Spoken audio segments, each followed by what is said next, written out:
പഫുമായിട്ടാണ് വന്നത്. അപ്പോൾ ചായക്കടയിലൊക്കെ കിട്ടുന്ന ആ ഒരു പഫ് നല്ല കുറഞ്ഞ ചിലവിൽ നമുക്ക് വീട്ടിൽ എങ്ങനെ ഉണ്ടാക്കുന്നതെന്ന് നോക്കാം. അപ്പോൾ സിമ്പിളായിട്ട് ഉണ്ടാക്കുന്ന ഒരു രീതിയാണ് കാണിക്കുന്നത്. വീഡിയോയിലേക്ക് കിടക്കാം.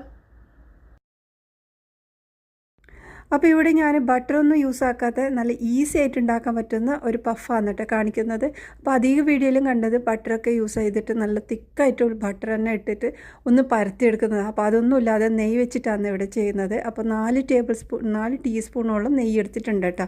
അപ്പോൾ അതേ അളവിൽ തന്നെ നമുക്കിനി കോൺഫ്ലോറും ചേർത്ത് കൊടുക്കുക. രണ്ടും ഒരേ അളവിലെടുക്കണം, അത് മാത്രം ശ്രദ്ധിച്ചാൽ മതി. പിന്നെ ഞാനിത് 1/2 ടീസ്പൂണോളം ബേക്കിംഗ് പൗഡറും കൂടി ചേർത്തിട്ടുണ്ട്. എന്നിട്ട് നന്നായിട്ടൊന്ന് മിക്സാക്കി എടുക്കുക. നല്ല രീതിയിൽ മിക്സാക്കി എടുക്കണം. അപ്പോൾ ഇതുപോലെ നന്നായി മിക്സാക്കി എടുത്തിട്ടുണ്ട്.